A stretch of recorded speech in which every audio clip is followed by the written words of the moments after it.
loolu wax dëgg fa yàlla du yoon voilà.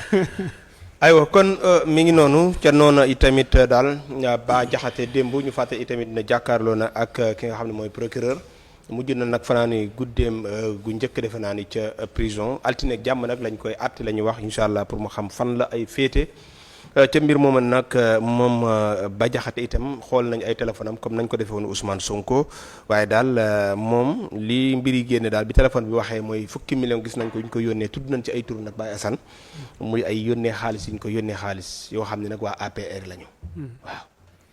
waaw rafetlu ko li nga xamante ni nee nañu altine incha allahu rabbi daañu leen àtte ñu xam fan la ñuy féete. loolu gouvernement bi da see war a profité liggéey si liggéey bu rëy a rëy. ndax jàpp nit ki tëj ko lu mat juróomi at kenn attewu ko.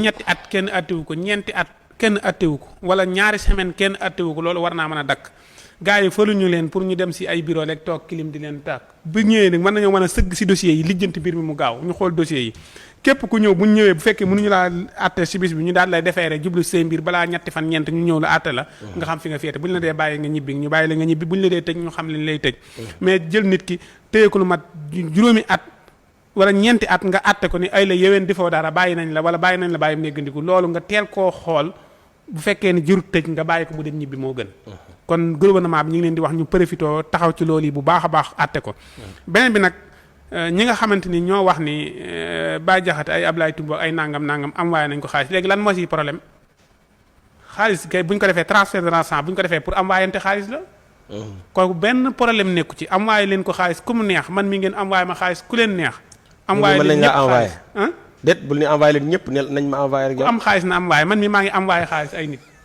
loolu kay dara nekku ci. waaw d'accord xam nga loolu dara newu ci asat waaye est-ce que ñoom enquêteur le fait que mooy génne nañ ko mooy dañoo jàpp ni financement la doon jot pour di dal ci kaw non enquêteur yi foofu man wax dëgg yàlla ànduma ci. ànduma ci ndax man mënuma comprendre nga jàpp nit ki téye ko nangu ay téléphone am nangu ay léppam chaque jour ngay génne ay mbir di ko teg ci internet bi te mënut a tontu.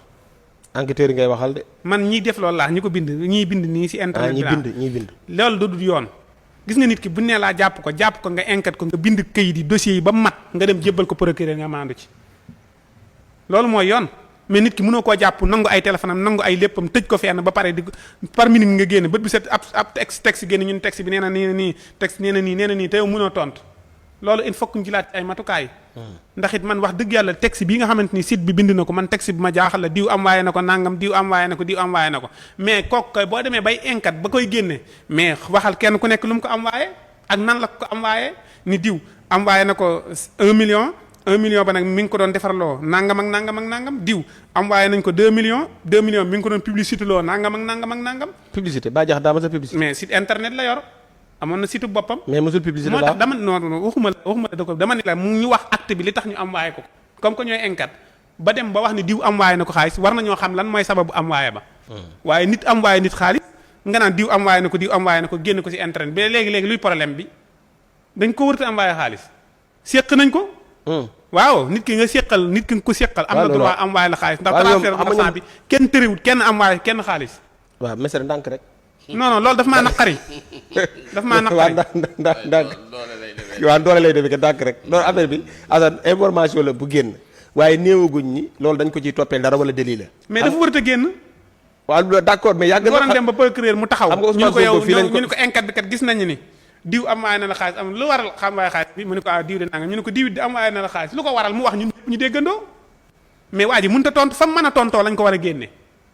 sooy ban loi laa lay wax. yow waxuma loi def lii ma lay wax nii loi la. say waxi bopp ban loi moo ko wax. loi bi. waaw gis nga nit ki boo ko jàppee enquête ko da nga ko war a def PV yónnee ko. procureur bi xool ko defeere la ñu àtte la ñu indi tribunal ñu teg waa ji dem bi ni ko yow si enquête bi gis nañu ni diw am waaye na xaalis dëgg la wala du dëgg mu ne ko dëgg la mu ne ko lu waral am waaye xaalis bi mu ne ko nangam ak nangam mu ne ko diw it am waaye na xaalis dëgg la wala dëgg mu ne ko du dëgg mais nga jàpp nit ki tëj ko ñu naan diw am waaye na ko diw am waaye na ko diw def na ko naan mënoo tontu loolu nag son bi il faut ñu xoolaat ko looloo jubbante gi président bi yore justice bi na si bàyyi xel. joxe hélas maanaam sa weer yu ñuul saa yoo ko takkee rek da ngay mel ni ko xattan. joxe hélas. mais problème mu jëli téléphone yàgg na fi. yàgg na fi de. yàgg na fi si lan. jëli téléphone. jëli téléphone yàgg na fi waaw. waaw yàgg na fi xam nga. waaw tey tamit du ñëpp la ñuy jël téléphone. xam nga baal ma fàttale du fàttale lu ñaaw sax. ndax ak sant la ci yow. maa ngi fàttaliku jour bi ñu demee bureau kii suñu waaja kii nu ñu tuddati waaye. mooy waaye ki la yoroon. waaw xam nga bi ñu demee ñun demoon nañ ba àgg ci man ak saa bi ñu demee ni waa ji xaaral ñu jox la téléphone yi pour nga xool. man déedéet ay téléphone am. man may dem waaw xam nga wax nañ la loolu. waa xaar maagale rek. xam nga ñoom nee nañ soxla wuñ say téléphone. moo tax ma ni dossier bu nekk ak la mu soxla. am na koo xam ni su fekkee ni dafa am ay mbir yu ñu ko tuumaal ci ay nit. gars yi dañuy xoole ay téléphone am mais tekkul ne téléphone ya ñu xool. lañ ca fekk dañ ko cay téye. mais loola nag bu doon léegi dañoo war a xool téléphone bi par force la woon. ndax man damaa jot appel téléphone ma ni leen am téléphone baa ngi nii appel téléphone bii liñ ma woowee. waaw xool leen appel mais yow mënoo woon a xam mu ne ma garaaw duma laal laalu téléphone bi ñu ma woowee. laalut samay téléphone. waaw te booba dafa waroon a bokk ci enquête bi dañoo waroon jël téléphone bi dem diglu ji appel yi. ba xam li ma wax dëgg la wala du dëgg. waaw mais dossier yi bokkul Assane. dossier yi yëpp dossier la. dossier enquête bi dañ ne la jëlal sa temps nga enquête nit ki nga jël sa temps enquête ko teg PV yu leer yóbbu jox procureur yaay faatu mi ngi fi de. yaay faatu man yaay faatooti la jox ma ndox mi. joxe hélas. numéro yaay faatu nga bañ ko tudd. ma nga maa xamul ban yaay faatu la. d'accord. yaay faatu bi doon wax ak moom nee na ci suba mi ngi fi de numéro. bi doon wax ak Modou ci suba. yaay faatu. jàpp ma ko de. ñële jàpp ko. waaw yaay faatu moom nag ni ngeen bàyyi jàmbur bi. ah bon naa si ñëw. yaay faatu am na ku ñuy wax yaay faatu ñaan dañ ko épinglé teg si WhatsApp la rek. kenn épinglé gu ndax man gisaguma ko teg si WhatsApp yi la. 666 millions yi kon Assane nee na ngeen bàyyi jàmbur. Alaaji